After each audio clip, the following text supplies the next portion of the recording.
Brandon Boston Jr. got to Kentucky as one of the most highly touted freshmen in college basketball. But after that, everything went downhill. So what happened? Is he still a real NBA prospect? This is Floor and Ceiling. Let's break him down.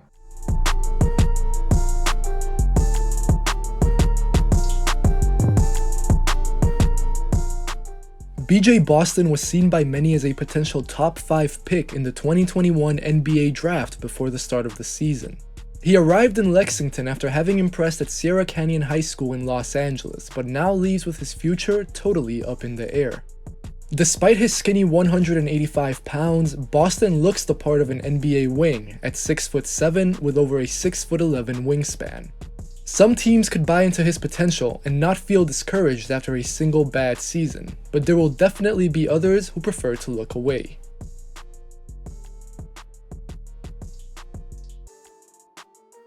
This is what BJ Boston looks like at his best. When he's firing on all cylinders, Boston is a long, rangy wing with really impressive fluidity. The thing about him is that Boston's flashes are very impressive, and they stick with you despite his horrible numbers. If you mash together his best moments, then he looks every bit of the top 5 prospect that he was heralded as. Boston has an easy, graceful shot that he is able to get into off the dribble.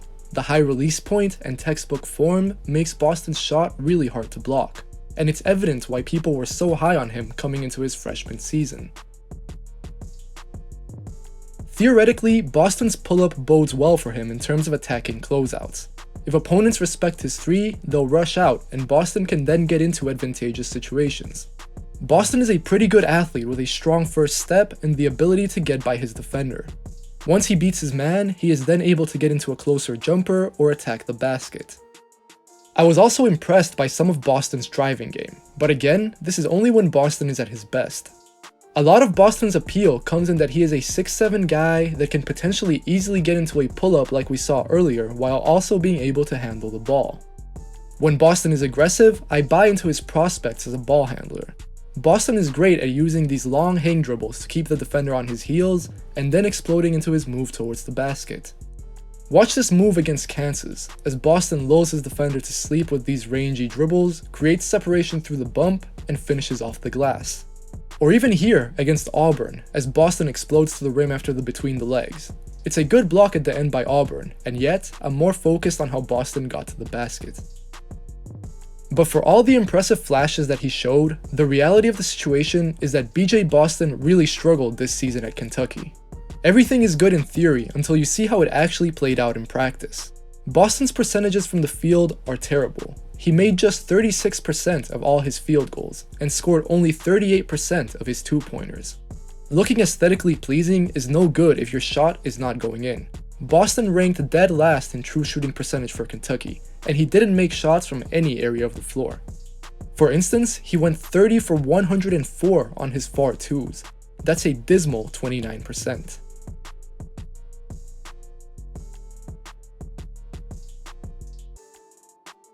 I think some of Boston's awful percentages were down to bad luck, because his shot looks fundamentally alright. Maybe he gets too much arc on it, but Boston tends to rise into his jumper on balance and without too many moving pieces. However, when you aren't making anything, clearly something is up. Some of it was due to shot selection. Another thing that really hurt Boston throughout his freshman year at Kentucky was his inability to play through any type of contact. Every year, there are prospects who don't relish playing through bumps. In fact, it's probably the case for most young college players, but Boston takes this to a new extreme. If Boston is met with any type of length or contact, he instantly shrinks, and it does not matter that he is 6'7" and explosive. What I said earlier about liking how Boston can use hang dribbles to attack the rim is still true, but I'm not sure it's applicable if Boston generally hates driving to the basket. Boston scored just 48% of his shots at the rim, second lowest on his team.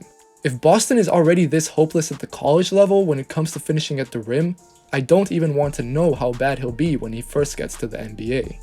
Watch here against Kansas, as Boston rocks his defender with the dribbles I mentioned earlier, but then cannot do anything at the basket.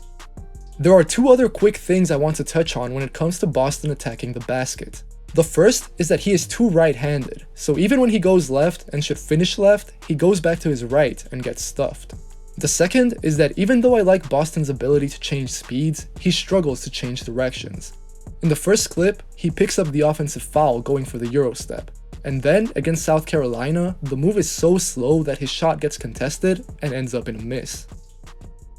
Going back over Boston's tape, something that surprised me was just how much John Calipari used him as a shooter on the move.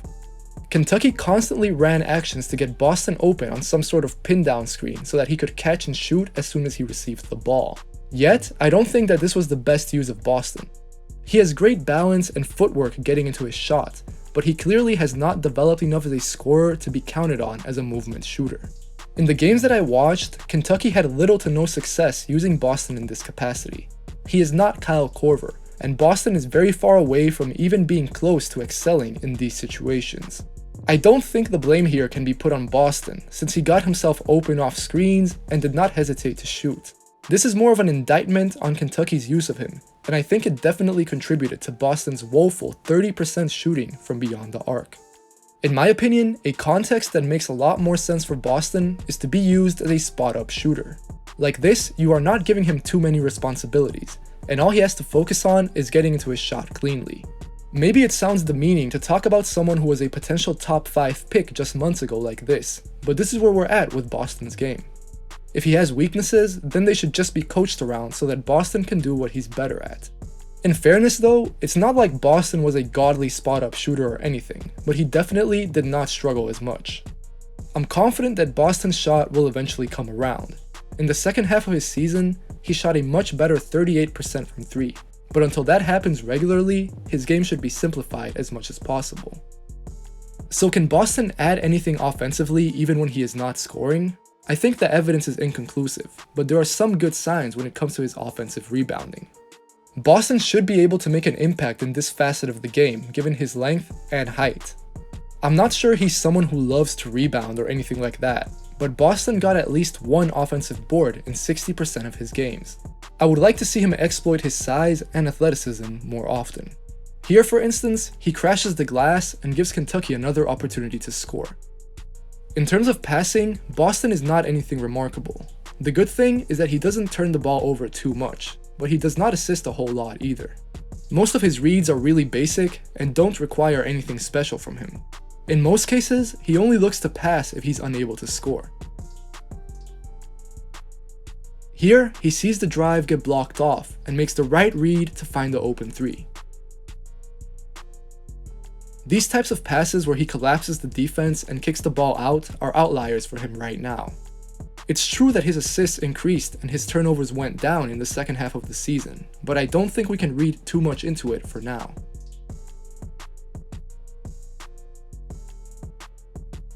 In terms of defense, Boston projects similarly to Zaire Williams, for instance, in terms of physical measurements. They have similar wingspans and body types. Much like Williams, Boston is fairly decent at using his length to make defensive plays. He averaged about 1.5 steals per game and shines most when he is active getting into passing lanes. When he is doing that, Boston can use his long arms and speed to force turnovers. Because of his physical gifts, Boston can also get deflections and steals, but he barely gets any blocks. When engaged, I think Boston has the means to be a net positive on defense. Like I've been saying, I buy into his athleticism and foot speed. Boston is skilled and flexible enough to backpedal and use his length to bother attackers. If Boston truly wants to keep up with someone and slide with them on defense, he should be able to. I'm pretty optimistic that Boston has the tools to eventually be a good wing defender, but I do wonder how he'll deal with the physicality of the NBA. Boston had a good game on defense against Alabama. He was up against John Petty for the majority of the contest, and more than held his own one-on-one against the Crimson Tide senior. After staying with the drive in the previous clip, Boston here almost makes Petty lose his handle with active hands, and then plays a role in forcing the turnover. Or here, Boston gets low, flips his hips on Petty's hard crossover, and stays with him all the way to the basket. Finally, Boston is picking up Petty full court. He fights over the screen, stays with the crossover, takes the bump, which is nice to see, and makes him pass it off. But much like on offense, Boston's good defensive showings are also intermittent. There are times where Boston is too upright, which is frustrating given that he can be a good defender when he's locked in. If this happens, then Boston sort of does that thing where he'll open up his body too much and give up the drive. I think that Boston's best chance for an immediate role in the NBA is as a 3-and-D guy. But of course, the shot has to go in, and he has to try on defense. That's easier said than done, of course, because Boston really has to remain disciplined on D. Something that I've seen more than once is a lack of diligence on rebounds. Maybe this goes back to Boston's dislike for contact, but he really needs to just put a body on someone rather than watch the ball.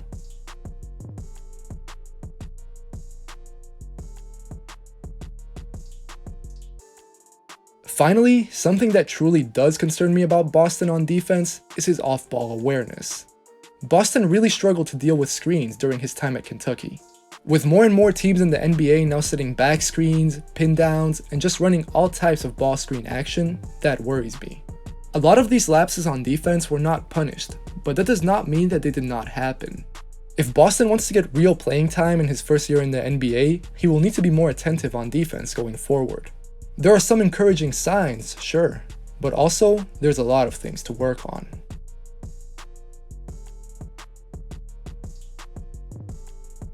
Alright, so to start things off, I think that BJ Boston has one of the more wide ranges in this year's NBA draft, in that he can probably go anywhere from 15th to 40th, or maybe even below that, although I don't think he'll drop that far. Now, in terms of what some people are saying that, oh, he should have returned for a sophomore season at Kentucky, or, watch out, he had a really disappointing freshman year, he might go undrafted. I don't think that's the case. I don't think, number one, if he had gone back for a sophomore season and once again really struggled, I don't think that would have been the case. But if it had happened, then sure, you enter dangerous territory and maybe he would have gone undrafted. But as for this year, sure, he had a really up and down season, mostly down really when it comes to shooting percentages and things of that nature. But he still showed enough flashes in my opinion to be an intriguing prospect. Like I said at the top of the video, the one thing about BJ Boston is that his flashes really stick out to you. Because he looks the part of an NBA wing, he moves like an NBA wing, but he doesn't score at all like an NBA wing, let alone a college wing, arguably. Still, the flashes are there. I think that you have to take a gamble on his potential, and if everything goes right for him, then he might be one of those guys that vastly outperforms his draft position. But for that to happen, a number of things do have to take place first. Number one, his defense. I said in the video that his most immediate role in the NBA is potentially as a 3-and-D wing, which might sound funny given that his three-pointer wasn't falling, he only shot it at 30%, and his defense was awfully inconsistent. However, I do think that the quickest way that he will provide value to an NBA team is if his three-pointer starts falling, which I am optimistic that it will, and his defense gets figured out in the NBA, meaning that coaches work with him closely to figure out what's going wrong, to make sure that he is locked in on a regular basis. And if BJ Boston's shot starts falling from the outside, then that should open up the rest of his game to some extent. I'm not sure that he's much of a facilitator, but I do believe that he will have the ability to attack closeouts. Of course, how he does it is a whole nother thing, because number one, he cannot play through contact. So that will be one of the biggest adjustments that he will have to face in the NBA. But even if he cannot attack contact, even if he cannot play all the way to the rim, I do believe that he will have some value just attacking a closeout in a 1 or 2 dribble pull-up and hopefully scoring. But again, everything will have to go through an adjustment process, and you have to hope that his shot was just having a really rough year. As always, if you enjoyed the video, make sure to leave a like, make sure to leave a comment telling me what you think of BJ Boston, and make sure to subscribe to the channel. There will be even more content coming out this week, so stay tuned, and I'll catch you guys next time.